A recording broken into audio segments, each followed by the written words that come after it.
8 bilhões de dólares. Um penthouse de 20 milhões. E um vazio tão grande que nem todo esse dinheiro conseguia preencher. Até que uma menina sem teto, tremendo na chuva, olhou nos olhos dele, e ele virou o rosto. Esse foi o maior erro e a maior bênção da vida dele. Você vai entender por quê. Rapidinho, comenta aqui de qual cidade você está me assistindo. Quero saber de onde é essa galera incrível que acompanha o canal. E já aproveita e clica no botão de inscrever-se, ativa aquele sininho porque as histórias aqui vão tocar seu coração. Bora lá! A chuva martelava as janelas do Bentley preto enquanto Marcus Ashford revisava os números de sua mais recente aquisição. Aos 42 anos, ele havia construído um império avaliado em 8 bilhões de dólares, comprando e vendendo empresas como se fossem peças de xadrez. Seu motorista navegava pelas ruas encharcadas de Manhattan, rumo ao restaurante mais exclusivo da cidade, onde uma reunião com investidores japoneses aguardava. O semáforo fechou na esquina da Fifth Avenue com a Rua 42. Marcus nem sequer levantou os olhos da tela iluminada de seu tablet. Foi então que uma batida suave na janela quebrou sua concentração. Irritado, ele olhou para o lado. Uma criança. Não podia ter mais de 10 anos. Cabelos castanhos grudados na testa pela chuva, roupas rasgadas e ensopadas, pés descalços nas poças d'água geladas de fevereiro. Os olhos grandes e escuros da menina encontraram os dele por um segundo. Ela não pedia nada com palavras, apenas olhava, tremendo visivelmente. Marcos sentiu um incômodo momentâneo, como uma pedra no sapato. Então desviou o olhar deliberadamente, voltando ao tablet. James, ative os vidros escuros, ordenou ao motorista. As janelas se tornaram opacas instantaneamente. O semáforo abriu. O Bentley deslizou pela avenida, deixando a criança para trás. Mas algo estava diferente. Marcos tentou retomar a leitura dos relatórios financeiros, mas as letras pareciam embaralhadas. Aqueles olhos escuros insistiam em aparecer na tela, substituindo os gráficos de lucro. Ele sacudiu a cabeça, irritado consigo mesmo. Fraqueza, pensou. Não se constrói um império com sentimentalismo. A reunião foi um sucesso.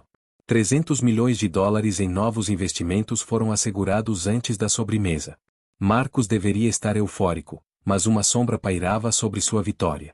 Enquanto saboreava o vinho de $1000 a garrafa, não conseguia esquecer a imagem da menina tremendo na chuva, os pés descalços nas poças geladas. Naquela noite, em seu penthouse de 20 milhões de dólares com vista para Central Park, Marcos não conseguiu dormir. Revirou-se na cama king-size egípcia, perseguido por olhos escuros que o julgavam silenciosamente. Às 3 da manhã, desistiu de dormir e foi para o escritório doméstico, tentando mergulhar no trabalho.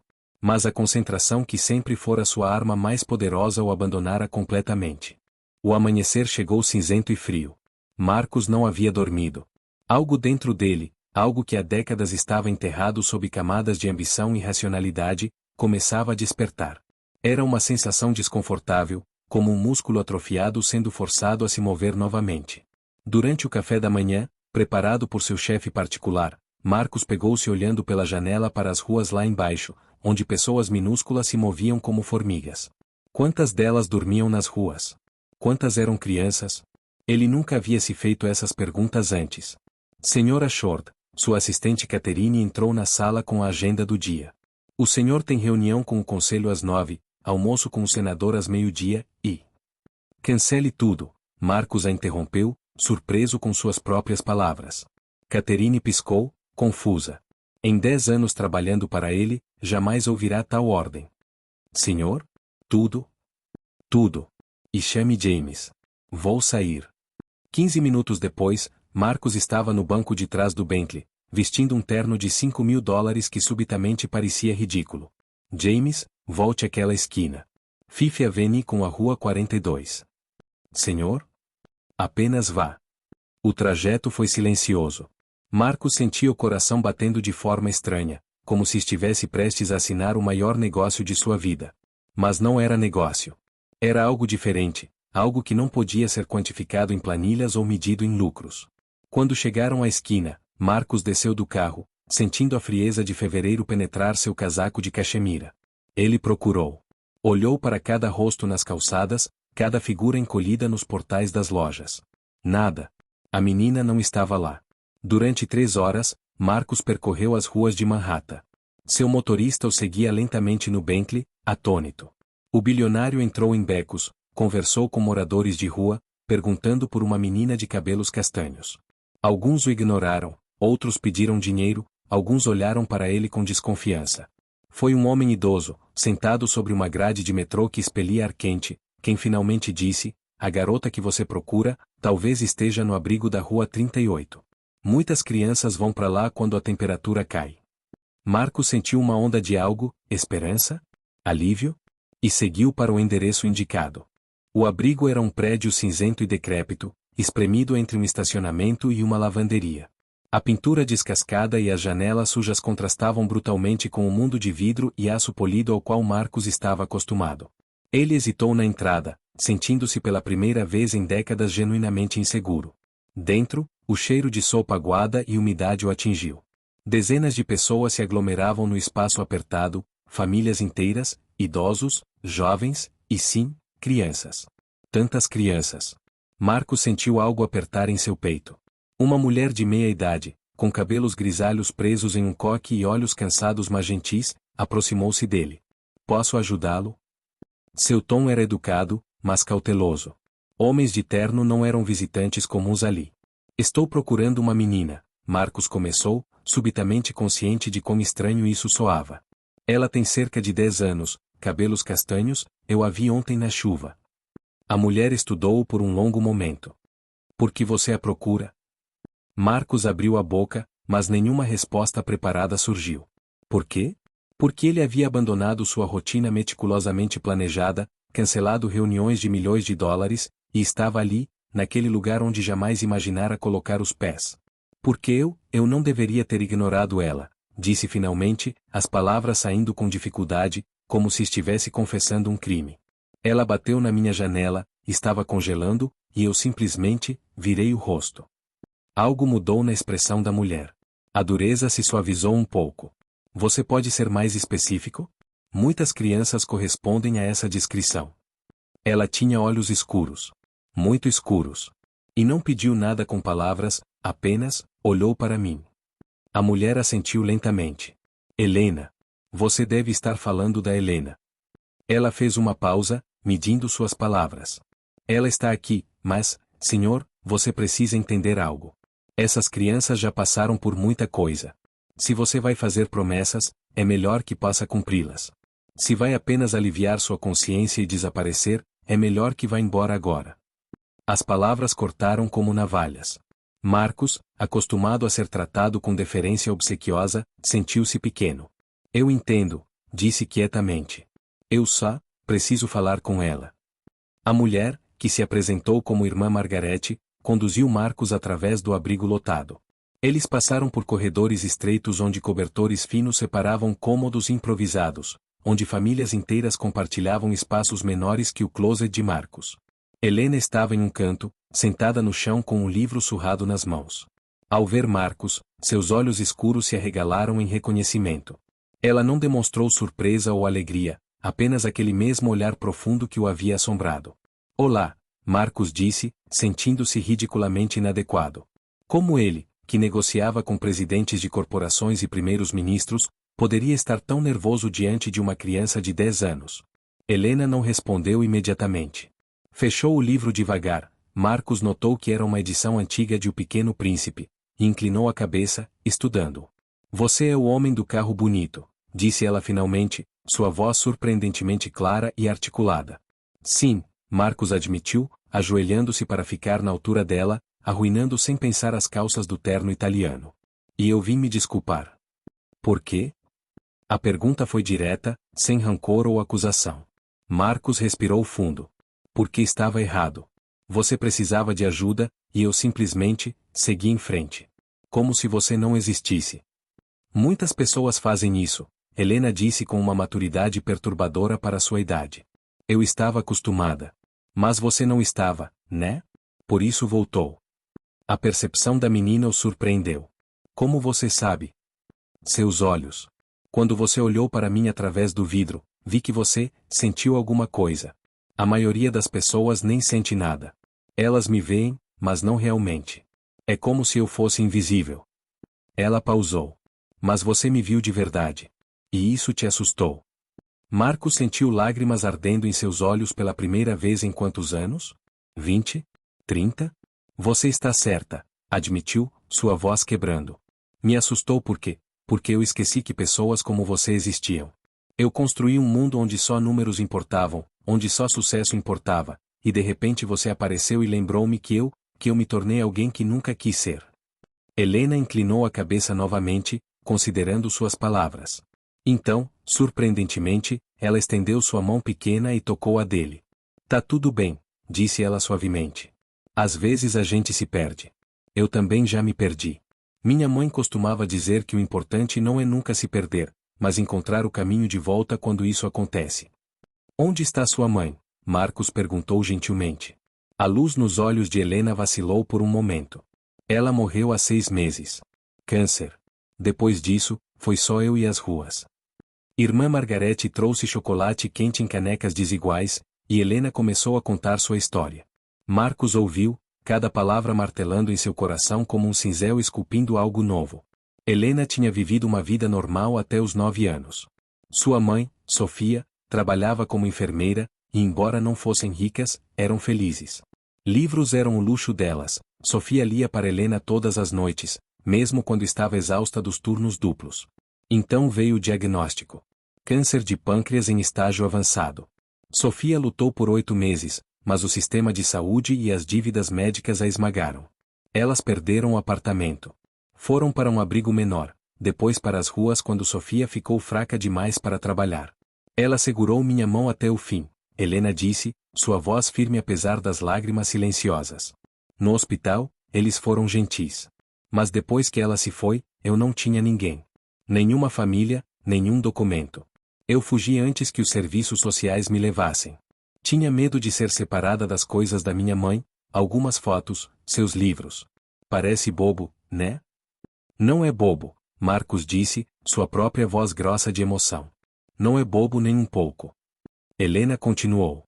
Ela havia sobrevivido nas ruas por 6 meses, aprendendo onde encontrar comida, quais lugares eram seguros, como se tornar invisível. O livro que segurava era o último presente de sua mãe. Ela disse que o Pequeno Príncipe me ensinaria sobre o que é realmente importante na vida, Helena explicou. Ela costumava ler essa parte sobre o essencial ser invisível aos olhos. Só se vê bem com o coração. A menina olhou diretamente para Marcos. Acho que é por isso que a maioria das pessoas não me vê.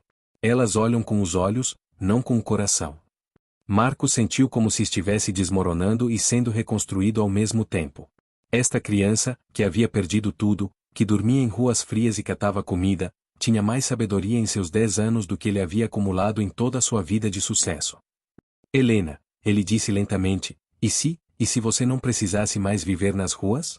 E se houvesse um lugar seguro para você, com comida quente, livros quantos quisesse, e...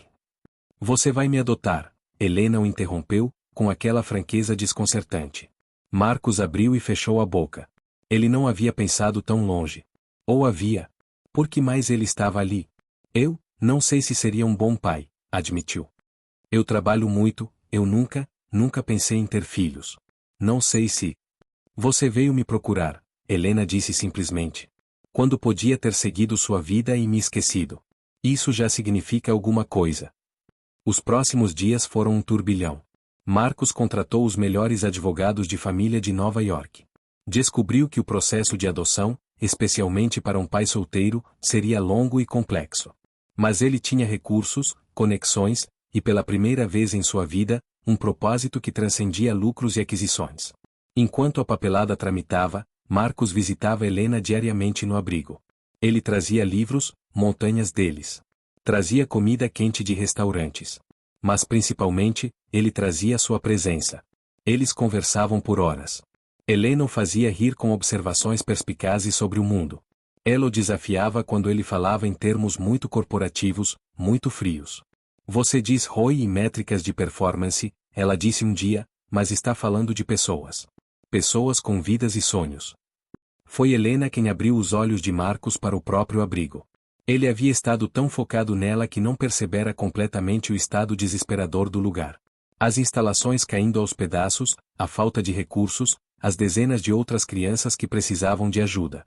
Irmã Margarete faz o melhor que pode, Helena explicou. Mas o dinheiro nunca é suficiente. No inverno, algumas crianças ainda dormem no frio porque não há espaço suficiente. Algo clicou na mente de Marcos. Ele havia passado décadas construindo riqueza, acumulando números em contas bancárias que nunca poderia gastar. E para quê? Para se sentir vazio em um penthouse luxuoso, atormentado pelos olhos de uma criança que ignorou?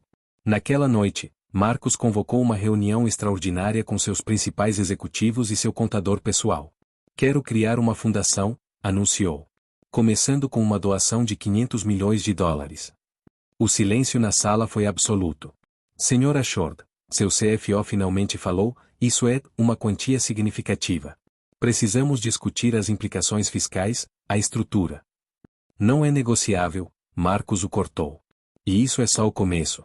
Quero reformar abrigos, criar programas de educação, garantir que nenhuma criança em Nova York durma com fome ou frio. Quero.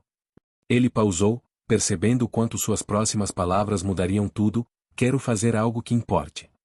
Seu conselho de administração reagiu com choque e preocupação. Alguns acharam que ele estava tendo um colapso nervoso. Outros tentaram dissuadi-lo com argumentos racionais sobre responsabilidade fiduciária. Mas Marcos estava inabalável. Gastei 20 anos construindo um império, disse ele em uma reunião tensa do conselho. E no final, tudo que tinha era dinheiro e solidão. Uma criança de 10 anos me ensinou mais sobre o que significa ser humano em uma semana do que todas as escolas de negócios que frequentei. 3 meses depois, Helena se mudou oficialmente para o penthouse de Marcos. A adoção ainda estava em processo, mas um juiz compassivo havia concedido guarda temporária, impressionado com o compromisso demonstrado por Marcos e com os extensos relatórios de assistentes sociais. O penthouse, antes um showroom estéril de riqueza, começou a mudar. Livros infantis apareceram nas estantes de mogno. Desenhos de Helena foram emoldurados ao lado de obras de arte caríssimas.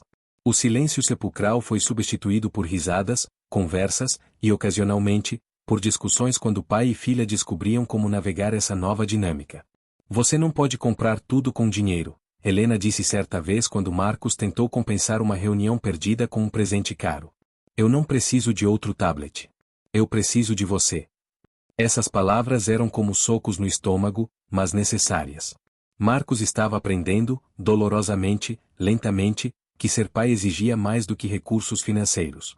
Exigia tempo, vulnerabilidade, e a disposição de colocar outra pessoa antes de si mesmo. Ele começou a delegar mais no trabalho, algo impensável antes.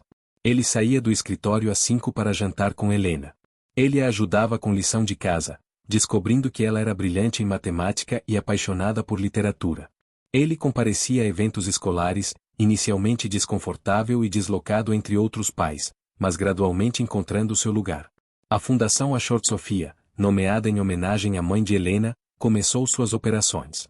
Marcos aplicou seu gênio para negócios na filantropia, mas desta vez com Helena como sua consultora moral. Ela o acompanhava em visitas a abrigos, apontava necessidades que ele nunca notaria, conectava-se com outras crianças de formas que ele nunca poderia. O abrigo onde se encontraram foi completamente reformado, novos quartos, cozinha industrial, biblioteca, espaço recreativo. Irmã Margarete chorou quando cortaram a fita inaugural. Você deu a essas crianças não apenas um teto, disse ela a Marcos, mas dignidade. Mas a transformação mais profunda era a do próprio Marcos. Seus colegas bilionários notaram a mudança. Alguns o criticaram, chamando-o de sentimental, dizendo que ele havia perdido seu toque. Outros, em conversas privadas, admitiram sentir uma inveja estranha. Marcos tinha algo que eles não tinham, propósito verdadeiro. Era fevereiro novamente. Marcos e Helena caminhavam pela Fifth Avenue, de mãos dadas, a caminho de mais uma inauguração, desta vez, um centro de educação para jovens sem teto. Sabe o que eu penso às vezes? Helena disse, olhando para cima para o pai. Ela o chamava de pai agora, a adoção havia sido finalizada 3 meses antes. Eu penso que talvez tenha sido a mamãe que fez você parar naquele dia. O que você quer dizer? Ela sempre dizia que tudo acontece por uma razão. Talvez ela soubesse que você precisava de mim tanto quanto eu precisava de você. Talvez ela te guiou até mim. Marcos sentiu lágrimas, ele chorava com facilidade agora, sem vergonha. Acho que você pode estar certa. Eu estava tão perdido, Helena. Eu tinha tudo e não tinha nada. Você me salvou. Nós salvamos um ao outro, Helena corrigiu com aquela sabedoria que nunca deixava de surpreendê-lo. Eles chegaram à esquina, aquela esquina. Marcos parou, olhando para o local exato onde Helena havia batido em sua janela um ano antes. Ele tentou imaginar como seria sua vida se tivesse continuado dirigindo, se nunca tivesse voltado, se tivesse deixado a culpa desaparecer como todas as outras pequenas culpas de sua vida passada. Ele seria mais rico agora, esses 500 milhões certamente teriam se tornado 1 bilhão com os investimentos certos. Ele seria mais poderoso em termos corporativos. Mas ele seria oco, vazio, fundamentalmente sozinho. Obrigado, ele sussurrou para o universo, para o destino, para a mãe de Helena onde quer que estivesse. Obrigado por me dar uma segunda chance. Helena apertou sua mão. Vamos, pai. Tem muita gente esperando. Enquanto caminhavam, Marcos pensou em todas as crianças que a fundação já havia ajudado, 847 na última contagem. Cada uma com uma história, com sonhos, com potencial infinito que só precisava de uma oportunidade. E pensar que ele quase perdeu tudo isso por causa de vidros escuros e um coração fechado. Naquela noite, de volta ao Penthouse, Marcos olhou para Helena dormindo em seu quarto, cercada por livros, segura, amada, com um futuro brilhante pela frente.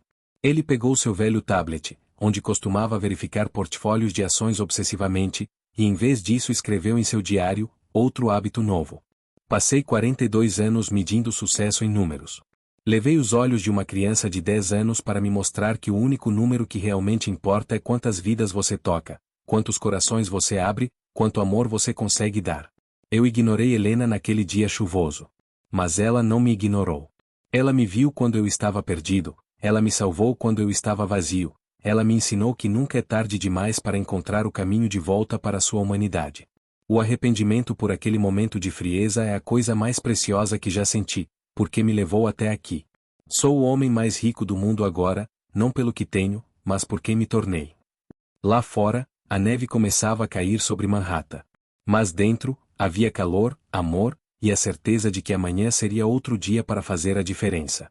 O bilionário havia ignorado a criança sem teto e se arrependido. E desse arrependimento, nasceu algo mais valioso que todos os seus bilhões: uma família, um propósito, e finalmente, uma vida que valia a pena ser vivida. Fim.